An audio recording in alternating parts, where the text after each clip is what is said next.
Hello दोस्तों, स्वागत है आपका एक बार फिर से हमारे यूट्यूब चैनल पर। आज हम पॉलिटी के अगले लेक्चर को कवर करेंगे। इससे पहले हमने 3 लेक्चर कवर कर लिए हैं और लास्ट क्लास में हमने जो स्टार्ट किया था वो था भारत के संविधान का निर्माण का इतिहास, या कहें उसकी विकास यात्रा। ठीक है, कि भारत के संविधान की विकास यात्रा कैसे और कब और किन परिस्थितियों में हुई थी शुरू। उसमें मैंने लास्ट क्लास में बताया था कि जब भी हम विकास यात्रा को पढ़ते हैं तो हम इन रेगुलेटिंग एक्टों से पढ़ते हैं। ठीक है, और ये एक्ट क्यों लाए गए थे, ठीक है, किसके लिए लाए गए थे, ये भी आपको मैंने लास्ट क्लास में बता दिया था। क्योंकि सबसे पहले तो आप वो वीडियो देख लें, तभी आप इन एक्टों का मतलब समझ पाएंगे। ठीक है, आज जो हम इसमें पढ़ेंगे वो देखेंगे कि 1773 का जो रेगुलेटिंग एक्ट आया था उसमें प्रोविज़न क्या थे, उसमें क्या क्या प्रावधान किए गए थे, और ये प्रोविज़न किसके लिए थे, कंपनी के लिए। ठीक है, क्योंकि जो ये एक्ट था, जो 1773 का जो रेगुलेटिंग एक्ट था, ये भारत के लोगों पर लागू नहीं होता था। ठीक है, ये किस पर लागू होता था, ओनली कंपनी के लोगों पर। ठीक है, क्योंकि कंपनी को ही कंट्रोल करना था ब्रिटिश क्राउन का मेन उद्देश्य।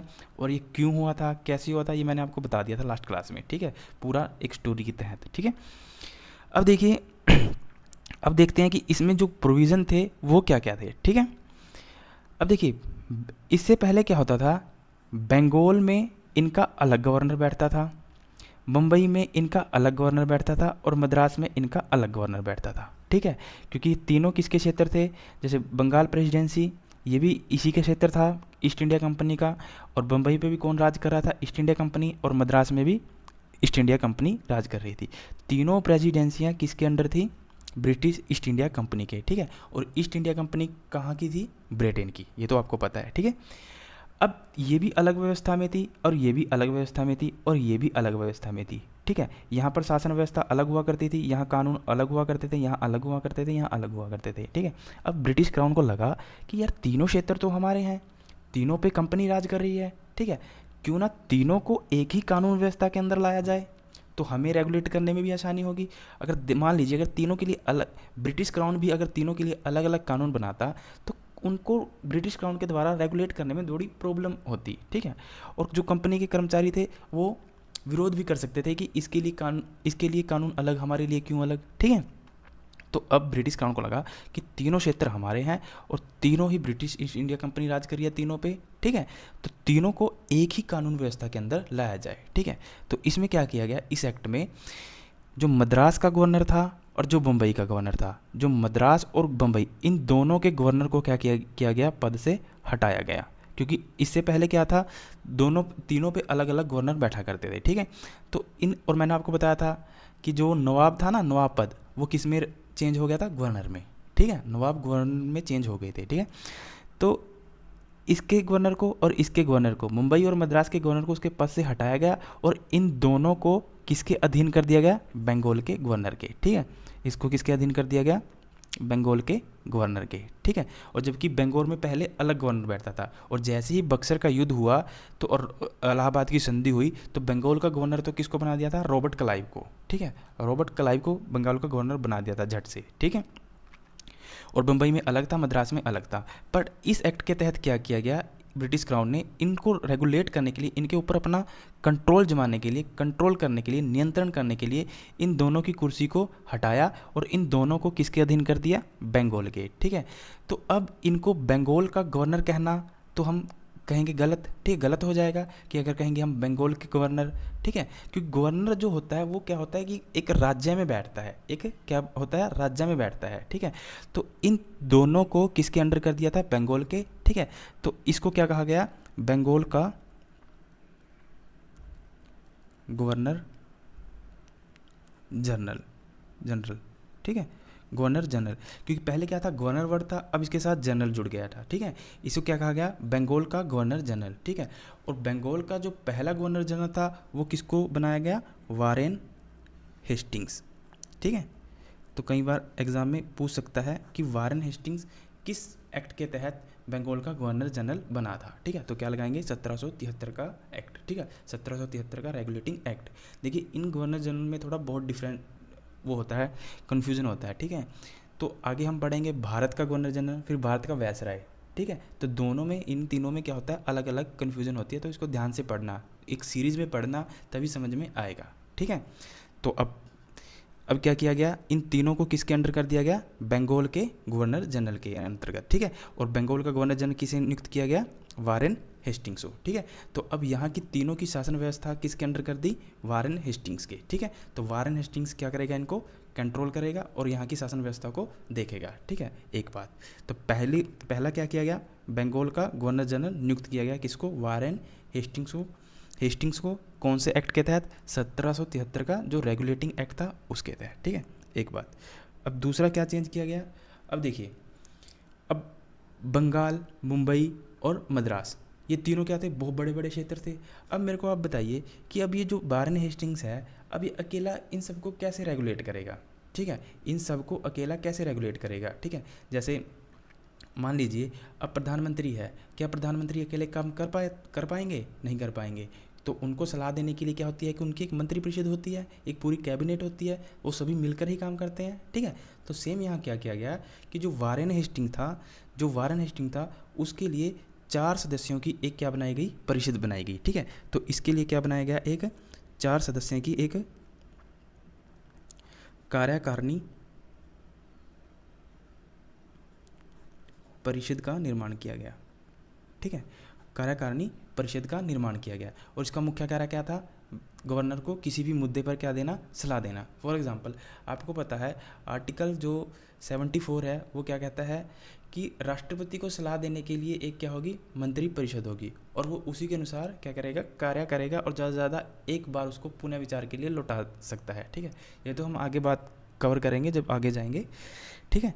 तो अब क्या हुआ कि जो वारेन हेस्टिंग था उसको सलाह देने के लिए एक 4 सदस्यों की एक एग्जीक्यूटिव काउंसिल या कहीं हम कार्यकारिणी परिषद का निर्माण किया गया, ठीक है। ये हर मुद्दे पर क्या करेगी, गवर्नर जनरल को, बंगाल के गवर्नर जनरल को, वारेन हेस्टिंग्स को क्या देगी, सलाह देगी, ठीक है, एडवाइस देगी और इसी के अनुसार क्या करेगा, वारेन हेस्टिंग्स काम करेगा, ठीक है। एक बात, अब देखिए इसमें क्या किया गया कि जो ये कार्यकारिणी परिषद के जो सदस्य थे, ठीक है, अगर हम बात करें जो कार्यकारिणी परिषद के सदस्य थे तो जो इनका कार्यकाल था वो 5 वर्ष तय किया गया कि ये 5 वर्ष के लिए अपॉइंट होते थे, ठीक है। इनका कार्यकाल कितना था, 5 वर्ष, ठीक है। बट इसमें एक दिक्कत थी, जैसे मान लीजिए किसी मुद्दे पर सलाह देनी है, ठीक है। मान लीजिए अब कितने सदस्य हैं, 4 सदस्य हैं, ठीक है। तो जो 4 सदस्य हैं, अगर मान लीजिए किसी मुद्दे पर सलाह देनी है, अगर 2 एक साइड हो जाएं और 2 एक साइड हो जाएं, तो अगर कहें कि दो व्यक्ति ऐसे कहें कि 2 सदस्य ये कहें कि ये व्यवस्था करनी चाहिए या ये काम करना चाहिए और 2 कहें ये नहीं करना चाहिए, तब कैसे होगा, तब कैसे रेगुलेट होगा। तो व्यवस्था की गई कि जो बंगाल का जो वारेन हेस्टिंग्स है, अगर दोनों इक्वल हुए, अगर किसी मुद्दे पर कोई वोट इक्वल हुई तो जो वारेन हेस्टिंग होगा, जो गवर्नर जनरल होगा, वो अपनी कास्ट वोट डाल सकता है, ठीक है। कास्ट वोट का मतलब होता है फाइनल वोट, ठीक है। तो कास्ट वोट डालने का अधिकार किसको था, गवर्नर जनरल को। पर वो शुरू में किसी मुद्दे पर वोट नहीं दे सकता था। अगर किसी मुद्दे पर शुरू में किसी मुद्दे पर वोट नहीं दे सकता था, कब दे सकता था, ओनली जब बराबर की स्थिति हो, किसी मुद्दे को लेकर बराबर की स्थिति हो तभी वो कास्ट वोट डाल सकता था, ठीक है। तीसरा प्रावधान क्या किया गया है इसमें, देखिए हमारे यहाँ क्या होता था कि जो न्याय व्यवस्था थी, न्यायिक व्यवस्था, वो बहुत ही छोटे स्तर पर होती थी। जैसे गाँव में होती थी, गाँव में क्या होता था, पंचायत होती थी और पंचायत में ही पूरी न्याय व्यवस्था हो जाती थी। अगर किसी का कोई झगड़ा या कुछ भी होता था तो एक बड़े छोटे स्तर पर होती थी, ठीक है। इस एक्ट के तहत क्या किया गया कि फोर्ट विलियम,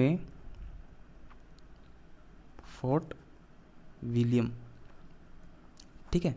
फोर्ट विलियम, आपको पता है फोर्ट विलियम को किसने बसाया था, जोब चारनाक ने, ठीक है, जोब चारनाक ने। तो फोर्ट विलियम में एक सुप्रीम कोर्ट की स्थापना की गई। इसी एक्ट के तहत सुप्रीम कोर्ट की स्थापना की गई थी, कहाँ पर, फोर्ट विलियम में, ठीक है। और ये फोर्ट विलियम ही बाद में जाकर क्या बन गया था, कोलकाता, ठीक है। बाद में इसी का नाम चेंज कर कर क्या बना दिया था, कोलकाता बना दिया था, ठीक है।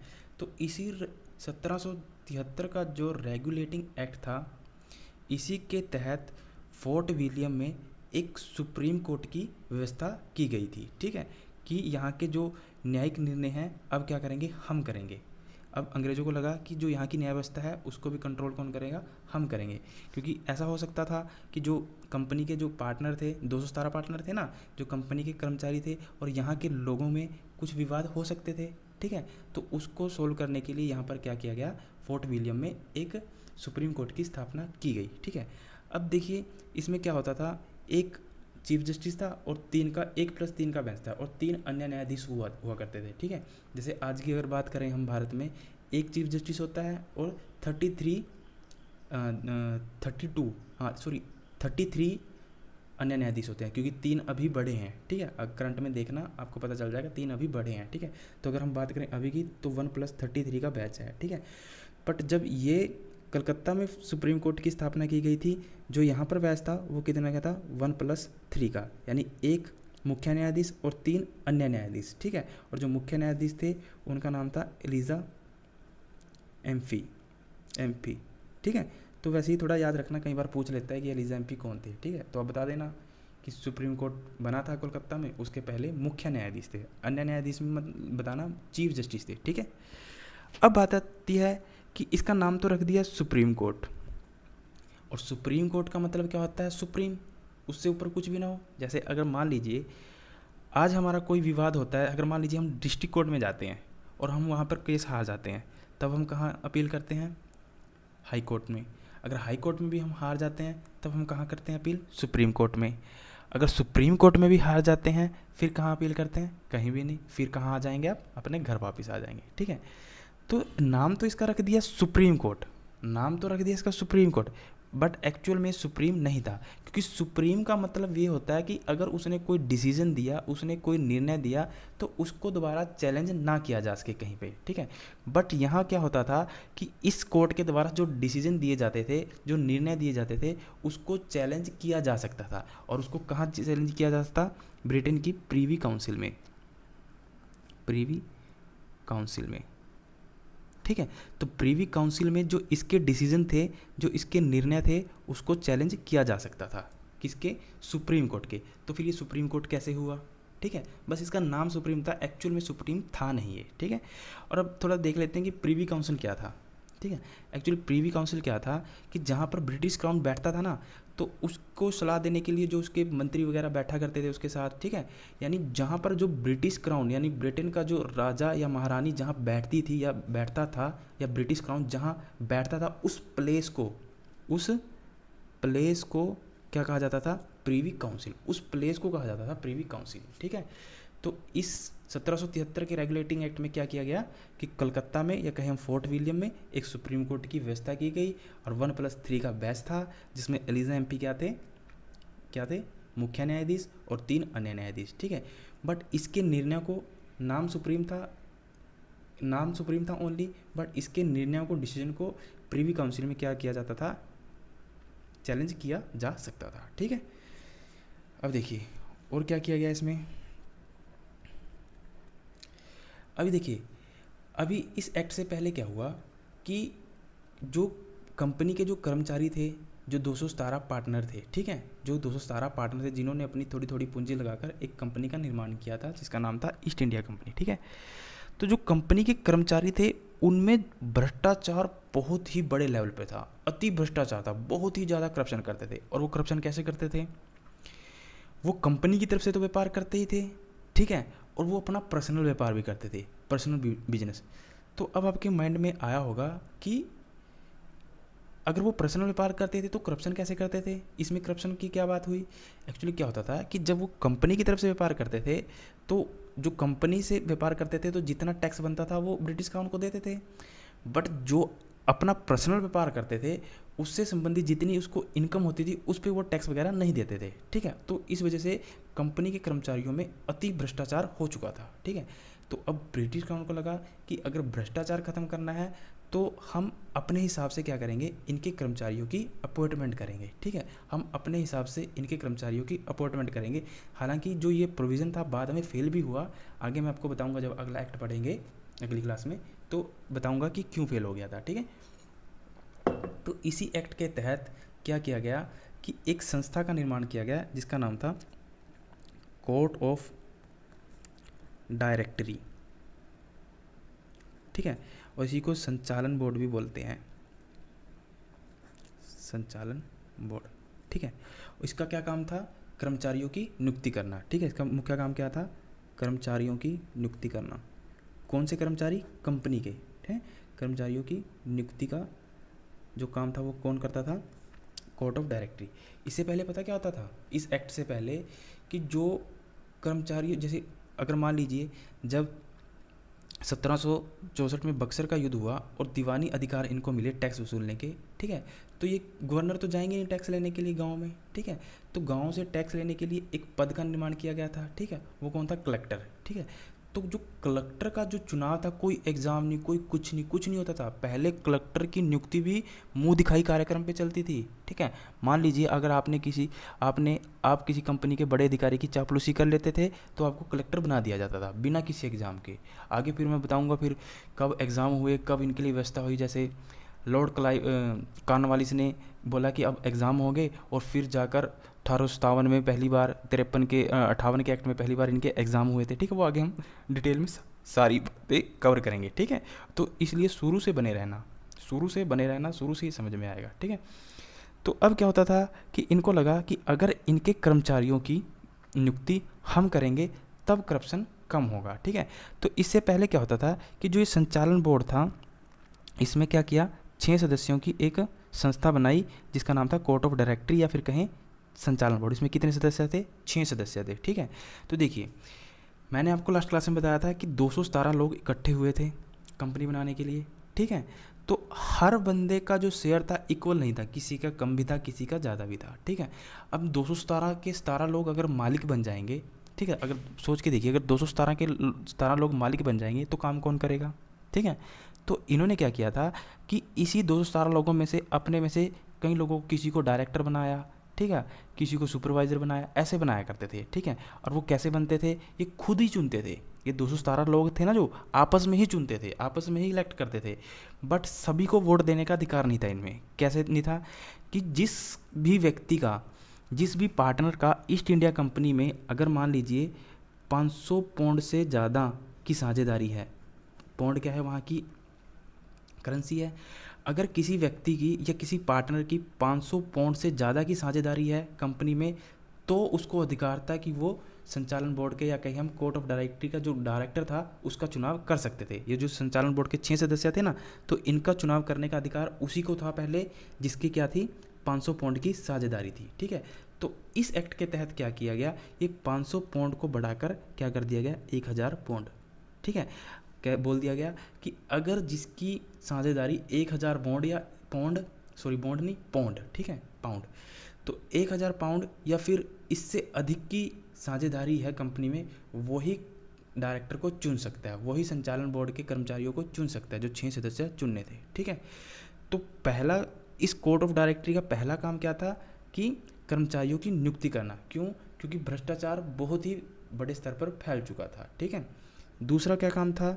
कि इसी बोर्ड, कोर्ट ऑफ डायरेक्टरी का काम था दूसरा, ये तय करना कि जो कंपनी है वो किसके साथ व्यापार करेगी या नहीं करेगी, किसके साथ उसको व्यापार करना है या नहीं करना चाहिए, ठीक है, और किसके साथ उसको व्यापार करना चाहिए, ठीक है।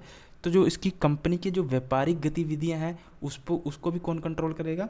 कोर्ट ऑफ डायरेक्टरी, ठीक है। तो हम क्या कह सकते हैं कि कंपनी की व्यापारिक निर्णयों, या कहें हम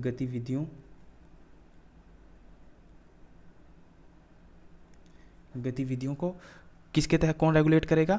कोर्ट ऑफ डायरेक्टर, संचालन बोर्ड, ठीक है। तो संचालन बोर्ड के 2 काम थे, एक तो कर्मचारियों की नियुक्ति करना, दूसरा कंपनी के व्यापारिक गतिविधियों को कंट्रोल करना, ठीक है। इसी एक्ट के तहत हुआ था, ठीक है। एक बात याद रखना कि जो फोर्ट विलियम में सुप्रीम कोर्ट की स्थापना हुई थी, तो सुप्रीम कोर्ट की जो स्थापना का जो प्रावधान था वो 1773 में आया था, ठीक है। 1773 के रेगुलेटिंग एक्ट में ये प्रावधान किया गया था कि कलकत्ता में एक सुप्रीम कोर्ट का स्थापित किया जाएगा, ठीक है। तो जैसे एक्चुअली होता क्या है कि पहले कोई भी चीज़ अगर मान लीजिए इस्टेब्लिश करनी होती है तो उसका पहले प्रोविज़न तैयार होता है, प्रावधान तैयार होते हैं, ठीक है, उसके कागजी कार्रवाई तैयार होती है, उसके बाद उसको इस्टेब्लिश किया जाता है, ठीक है। तो 1773 का जो रेगुलेटिंग एक्ट था उसमें प्रावधान तो था कि कलकत्ता में क्या करेंगे? सुप्रीम कोर्ट की एक स्थापना करेंगे, बट जो सुप्रीम कोर्ट की स्टैब्लिशमेंट हुई, स्थापना हुई, वो 1774 में हुई थी, ठीक है। वो 1774 में हुई थी। दोनों डेट अलग अलग हैं और थोड़ा ध्यान रखना इसको, ठीक है, थोड़ा ध्यान रखना। अब देखिए, अब और क्या प्रावधान किया गया इसमें, देखिए बहुत ज़्यादा पॉइंट पढ़ने की जरूरत नहीं है, जो मेन से 4-5 पॉइंट है वही आप नोट कर लें और बहुत हो जाता है, ठीक है। वो अगर हर एक एक्ट के 4-4 5-5 पॉइंट आप याद करते गए तो बहुत हो जाएगा, ठीक है। मेंस में लिखने के लिए भी अच्छा हो जाएगा और प्रीलिम्स में तो जो ये मैं फैक्ट बता रहा हूँ यही आएंगे, ठीक है। पांचवा क्या प्रावधान किया गया इसके अंदर कि अब देखिए यहाँ पे क्या था कि मैंने आपको बताया कि कर्मचारियों और जो जितने भी बड़े बड़े अफसर थे, अधिकारी थे, उनमें भ्रष्टाचार बहुत ही बड़े लेवल पर था, ठीक है। भ्रष्टाचार बहुत ही बड़े लेवल पर था, वो बहुत ही ज़्यादा रिश्वत लेते थे। और रिश्वत कैसे लेते थे, ऐसे डायरेक्ट रिश्वत नहीं लेते थे।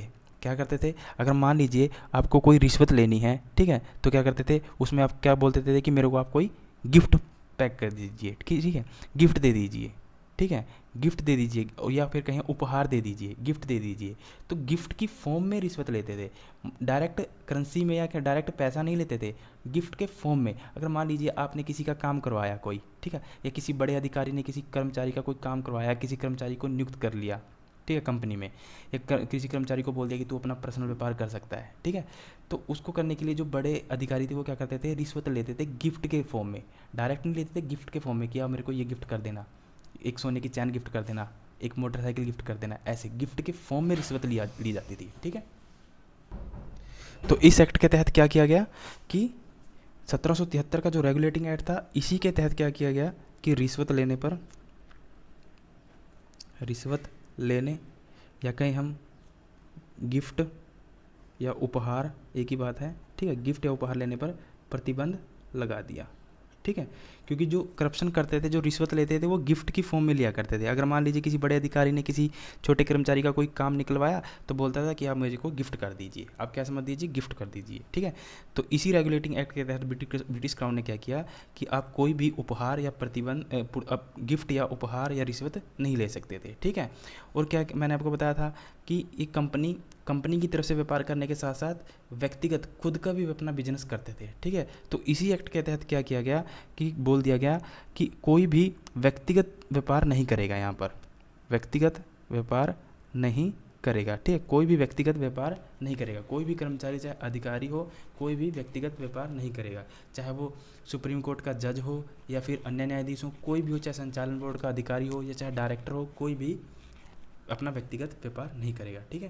तो इसमें ये 5 पॉइंट जो सबसे इम्पोर्टेंट है ये याद रखना। इसी एक्ट के तहत इन तीनों की जो शासन व्यवस्था है बंगाल के गवर्नर जनरल के अधीन की गई और वारेन हेस्टिंग्स को क्या किया गया, बंगाल का गवर्नर जनरल बनाया गया, ठीक है। एक एक बात को अच्छे से नोट कर लेना, क्योंकि बाद में क्या होगा, इन्हीं बातों को आगे चेंज किया जाएगा, ठीक है। और इसी को बंगाल के गवर्नर जनरल को सलाह देने के लिए 4 सदस्यों की एक कार्यकारिणी परिषद का निर्माण किया गया, जिनका कार्यकाल क्या था, 5 वर्ष का था, ठीक है। और जो वारेन हेस्टिंग्स था उसको कास्ट वोट डालने का अधिकार दिया गया, ठीक है, अगर बराबर बराबर की स्थिति होगी, ठीक है। और इसी एक्ट के तहत 1773 में क्या किया गया, फोर्ट विलियम में एक सुप्रीम कोर्ट की स्थापना का प्रावधान था, प्रोविज़न था कि कब, 1773 के एक्ट में, जबकि स्टैब्लिशमेंट स्थापना हुई 1774 में, दोनों में अंतर है, ठीक है, याद रखना। और जो इसमें कितने का बेंच था, 1+3 का बेंच था, एक चीफ जस्टिस और 3 जस्टिस थे, यानी एक मुख्य न्यायाधीश और 3 अन्य न्यायाधीश, ठीक है, एक 1+3 का बेंच था, ठीक है। और एलिजा एमपी कौन थे इसके, मुख्य न्यायाधीश, चीफ जस्टिस, ठीक है। बट ये कहने को सुप्रीम था, ठीक है, कहने को सुप्रीम था, इसके निर्णयों को, इसके डिसीजन को प्रीवी काउंसिल ब्रिटिश क्राउन की कहीं या ब्रिटेन की प्रीवी काउंसिल में चैलेंज किया जा सकता था। और प्रीवी काउंसिल क्या थी, एक प्लेस थी जहाँ पर ब्रिटिश क्राउन बैठा करता था, ठीक है। उसके बाद कर्मचारियों में क्या था, भ्रष्टाचार बहुत था, और कलेक्टर तक के पद की नियुक्ति वो ऐसे ही मुंह दिखाई कार्यक्रम से कर दिया करते थे, जो इनकी चापलूसी करता था उसी को कंपनी में नियुक्त कर लिया करते थे, ठीक है। तो अब ब्रिटिश क्राउन को लगा कि इनके कर्मचारियों की नियुक्ति हम करें तो शायद करप्शन थोड़ा कम हो सकता है, ठीक है। तो इनके कर्मचारियों की नियुक्ति और व्यापारिक गतिविधियों को कंट्रोल करने के लिए एक संस्था का निर्माण किया गया जिसका नाम था कोर्ट ऑफ डायरेक्टरी, ठीक है। और इसमें कितने सदस्य थे, 6 सदस्य हैं, ठीक है। और इससे पहले जो कोर्ट ऑफ डायरेक्टरी को या कहीं डायरेक्टर को चुनने का जो अधिकार था, इन 6 सदस्यों को चुनने का अधिकार किनको था, जिनकी 500 पाउंड की साझेदारी थी कंपनी में, ठीक है। और इस एक्ट के बाद क्या कर दिया गया, 1000 पाउंड की साझेदारी कर दी गई कि जिसकी 1000 पाउंड की साझेदारी है वही डायरेक्टर को चुन सकता था, ठीक है। तो ये रिश्वत कैसे लेते थे, गिफ्ट की फॉर्म में। तो इस एक्ट के तहत क्या कहा गया कि कोई भी व्यक्ति या कर्मचारी गिफ्ट नहीं ले सकता। गिफ्ट पर पूर्ण रूप से प्रतिबंध लगा दिया गया था, ठीक है। और कोई भी व्यक्ति या फिर अन्य न्यायाधीश या न्यायाधीश डायरेक्टर, कोई भी अधिकारी व्यक्तिगत व्यापार नहीं करेगा। दोनों पर क्या किया गया, प्रतिबंध लगा दिया। और ये क्यों लगाया गया अब आप समझ गए होंगे, क्योंकि ये जो व्यक्तिगत व्यापार करते थे उससे जो टैक्स बनता था, जो इनकी इनकम पर जो टैक्स बनता था वो वहाँ पर नहीं देते थे, ठीक है।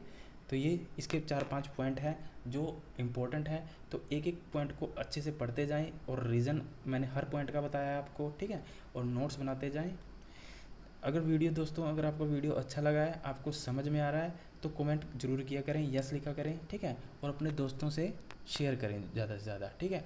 अगर आपने सब्सक्राइब नहीं किया तो अभी तक चैनल को सब्सक्राइब कर लीजिए।